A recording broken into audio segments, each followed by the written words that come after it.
আজকে অনুষ্ঠিত হতে চলেছে একটি বিরাট লড়াইয়ের অনুষ্ঠান। এই লড়াইটির যে মূল উদ্দেশ্য সেটা হচ্ছে কৃষ্ণ কোন স্তরের ভগবান। কৃষ্ণ একটা মাতাল, যাকে আমরা ভগবান বলে মনে করি। আসলে কৃষ্ণ একটা দারুখোর, একটা পাউয়াখোর। এবং এই কৃষ্ণকে আমরা যারা ভগবান হিসেবে পূজা করছি, সে তো একটা মায়াধারী ভগবান, সে একটা প্রপঞ্চ।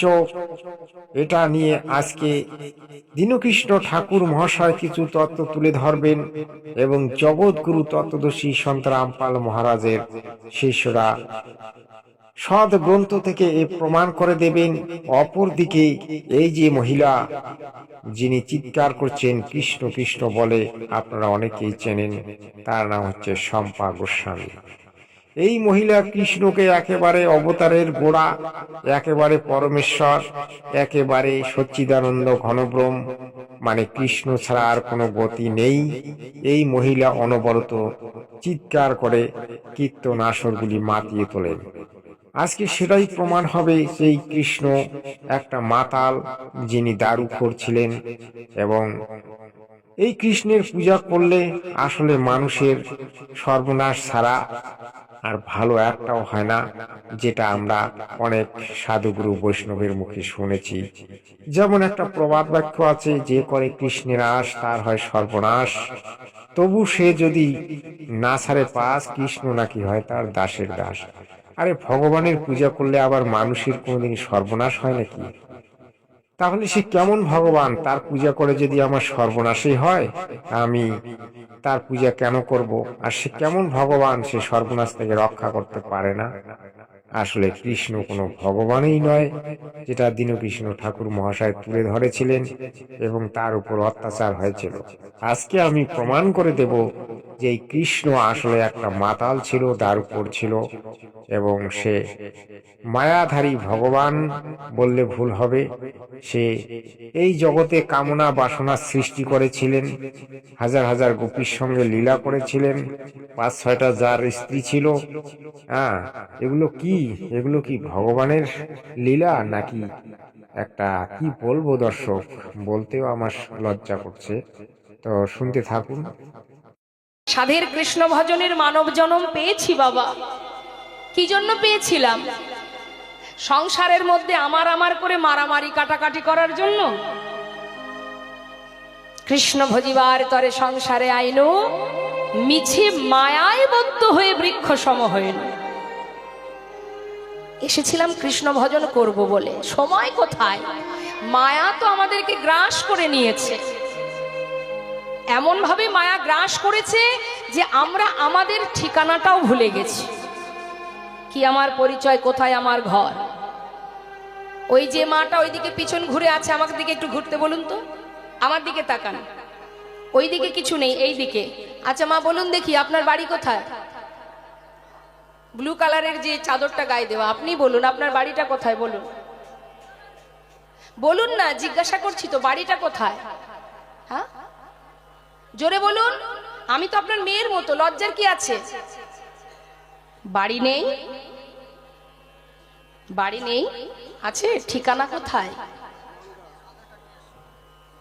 কৃষ্ণ কথা যদি নাই শুনবো তাহলে তো মুশকিল, ঠিকানায় তো জানবো না আমরা। হ্যাঁ, আচ্ছা পাশের জন্য মায়েরা যারা আছেন বলুন আপনাদের ঠিকানা কোথায়? শ্রীরামপুর, মানে এই শ্রীরামপুরে, তাই তো? খুব ভালো কথা। আচ্ছা এর আগে আপনারা কোথায় এসেছিলেন জানেন কি? এখন না হয় শ্রীরামপুরে আছেন, এর আগে কোথায় ছিলেন? বাপের বাড়ি?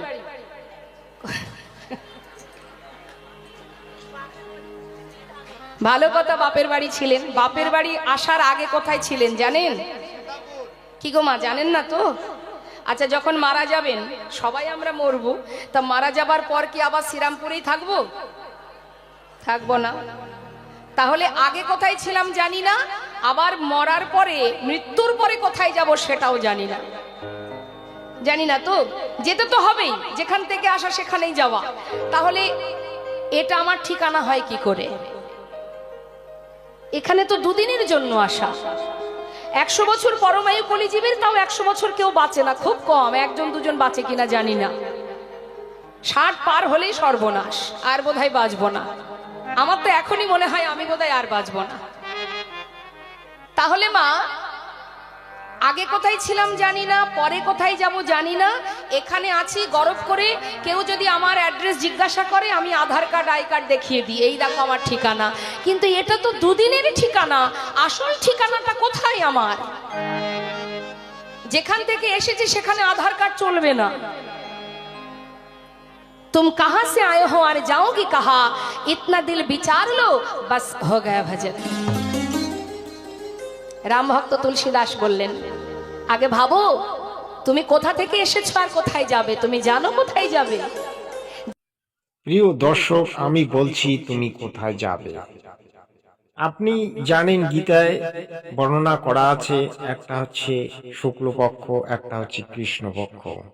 কৃষ্ণপক্ষ মরিলে যমের ঘরে এবং শুক্লপক্ষে মরিলে দেবলোকে।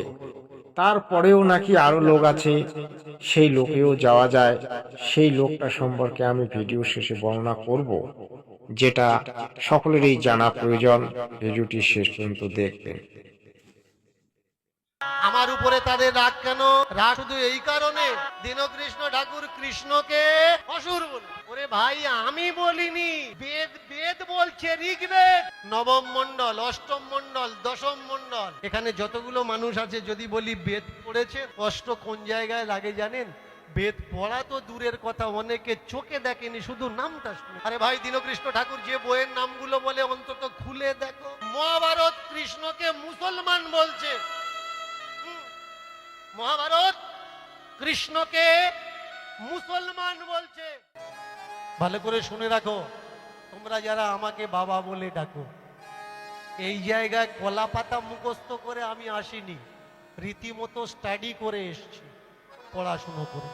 আর আমি কীর্তন করি, চ্যালেঞ্জ করে কীর্তন করি। আজকের হরিবাসরে আমি আবার চ্যালেঞ্জ করছি, যদি কেউ আমাকে মিথ্যে প্রমাণ করতে পারেন, আপনি দেখবেন আজকের কাউকে পাবেন না। আমি আজকের কীর্তন করে চলে যাব, কালকের আপনাদের মোড়ের মাথায়, চায়ের দোকানে, বাজারে বড় বড় পণ্ডিত গজাবে। আজকের কাউকে পাবেন। তাহলে মন দিয়ে শোনো, তোমরা যারা মোড়ের মাথায় মস্তানি মারো, তোমরা যারা দীনকৃষ্ণ ঠাকুরের সংগ্রামকে আটকানোর চেষ্টা করছো, কীর্তনে গরুকে, আমরা হিন্দু মানুষ সনাতনীরা গরুকে পূজা করি, ভালো করে মন দিয়ে শোনো। আর কীর্তনে যে খোলটা বাজে, এটা কিসের চামড়া দিয়ে তৈরি হয়? গরুর চামড়া দিয়ে তৈরি হয়। গরুকে আমরা একাধারে পূজা করি, আবার মহাবলী গরুর চামড়া দিয়ে খোল তৈরি করে হরিনামে আমরা বাজাচ্ছি। মহাপ্রভু থেকে আরম্ভ করে এখনো চলছে, আগেও চলবে।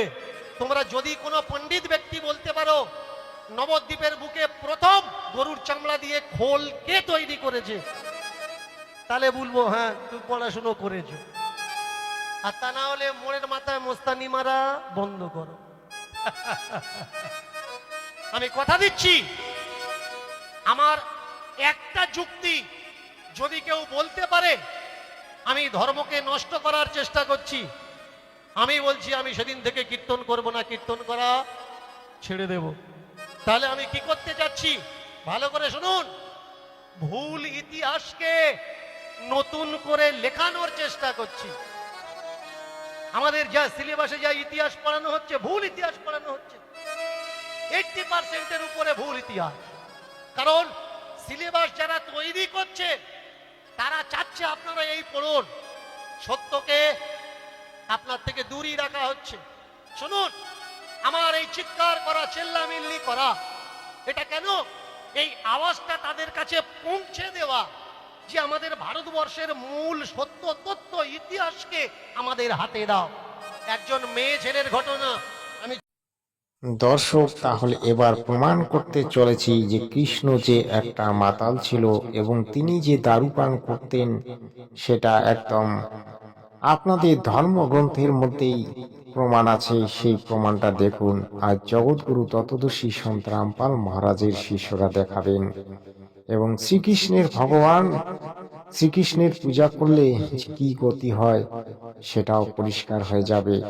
আসলে মাতালের তো কেউ পূজা করে না, যারা মাতালের পূজা করে তারাও মাতাল। আর শ্রীকৃষ্ণ হচ্ছে সেই মায়ার ভগবান, এবং তিনি যে মায়া কামনা বাসনা আমাদের ভিতরে দিয়ে আমাদেরকে জর্জরিত করে রাখেন, সেটাও এই ভিডিওর মধ্যে প্রকাশ পাবে। আপনারা দেখতে থাকবেন। मधुसूदन ने कौतुक वशात कामुकी गोपिका गण की काम वृत्ति को बढ़ाने के लिए विनोद साधन रूपा मुरली वादन वहां पर किया। कृष्ण जी ने मुरली बजाई, क्यों बजाई? अपनी सिद्धि यूज करी काम वासना उत्पन्न करने के लिए अन्य स्त्रियों में। किसमें हुई काम वासना उत्पन्न? उस मुरली की ध्वनि को सुनते हुए राधा तत्काल कामातुर हो गई। राधा जी कौन थी? मामी कामातुर हो गई। यहाँ पे ये कहा जा सकता है उनकी मामी कामातुर हुई, उनकी मुरली सुन के, यही तो लिखा है। वो कामातुर हो गई, उनकी मुरली में ऐसी शक्ति थी, सिद्धि थी है। वे अपना आवश्यक कार्य छोड़कर घर से निकली और वे बंशी धवनी जिधर से आ रही थी उधर जाने लगी। राधा जी जाने लगी फिर उन मुरली की आवाज की तरफ। ये सिद्धि होती है देवताओं की, है ना। कृष्ण जी ने मुरली बजाई, अब कब बजाई? 5 साल की उम्र में बजाई, 50 साल की उम्र में बजाई, हमें नहीं पता, पर राधा जी को कामातुर कर दिया, ये लिखा हुआ है। राधा की सखियां भी मुरली की ध्वनि से त्रस्त होकर अपनी चेतना खो बैठी, उनकी बुद्धि भी भ्रष्ट हो गई। राधा की सहेलियां भी गई थी, सिर्फ राधा जी के साथ ही सारे काम नहीं हुए, तो उनकी बुद्धि भ्रष्ट हो गई, उनकी सहेलियों की भी। वे कुल धर्म त्याग करके निशंक तथा काम मोहित हो गई। उनकी सखियां राधा जी की, वो भी काम मोहित हो गई। मुरली की ध्वनि में ऐसी सिद्धि होती है इनकी। वे सभी प्रधान तथा राधा की परम प्रिय 33 गोपी सखियां भी सुशीला आदि नाम की जो हैं, वे राधा के साथ गई थी। अब वहां क्या क्या काम हुआ बड़े शॉर्ट में दिखाएंगे भाई, ज्यादा से कुछ नहीं है दिखाने का।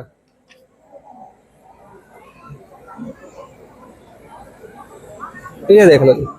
श्री हरि ने प्रबुद्ध होकर तथा चेतना प्राप्त करके राधिका के पास जाकर उनको हृदय से लगाया, उनका आलिंगन एवं मुख चुंबन किया। लिखा है जी ये तो। इसके पश्चात रसिक परवर कृष्ण राधा के साथ रति गृह में चले गए। उस जगह में चले गए जहां पे रति गृह, आप समझ सकते हो क्या चीज होती है, जहां पे रति क्रिया होती है उसको रति गृह बोलते हैं।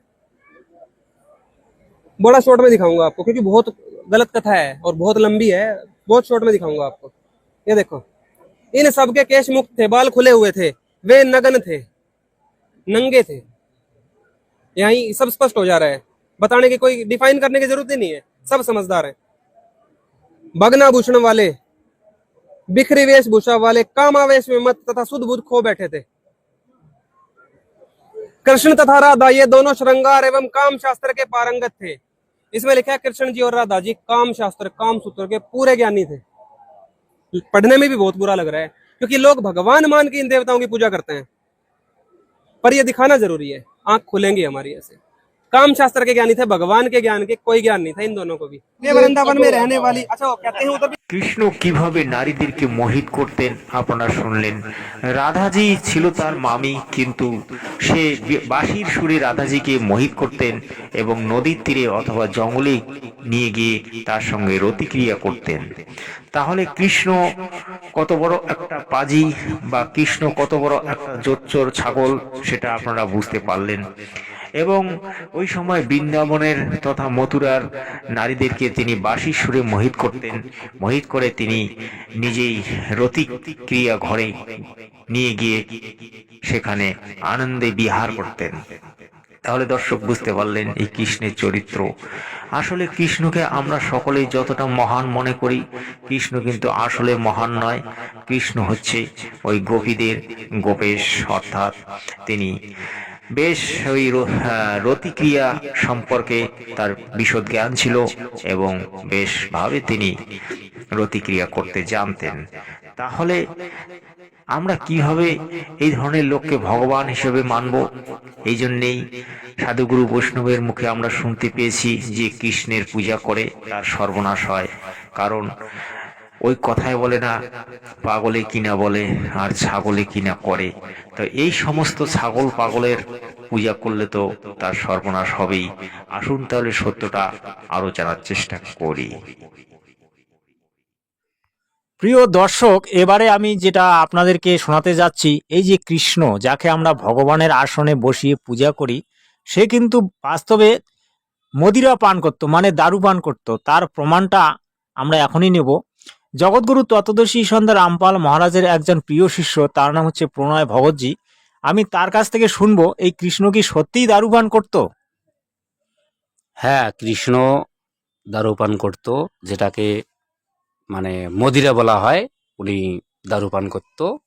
আমরা এ যাবৎ এতদিন অবধি যে কৃষ্ণকে পরমপিতা পরমেশ্বর পরমাত্মা ভেবে এই নকলি গুরুর কথায় মেনে চলছি, এখন যেটা দেখা যাচ্ছে যে সন্ত রামপাল মহারাজের শিষ্যর কাছে যেটা দেখা যাচ্ছে উপযুক্ত প্রমাণের সহিত যে কৃষ্ণ একজন মানে ওই দারুখোর তো ছিলেন, তার সাথে ক্যারেক্টার লেসও ছিলেন। সেটা প্রমাণ সহিত আমাদের সন্ত রামপাল মহারাজের শিষ্যরা আমরা যারা আছি, আমরা সাধারণ দর্শকে একদম পরিষ্কারভাবে প্রমাণিত করে দেখিয়ে দেব এখনই। वो है वो पढ़ाएंगे बस आपको, है ना। भागवत पुराण वही है भाग दो। इसमें देखो आप, अध्याय नंबर 30 है और पेज नंबर 898 है। जब ये शराबवश वहाँ चले गए प्रभास नदी में नहाने, कृष्ण जी बोले भाई शराब मुक्त होंगे चलो सारे।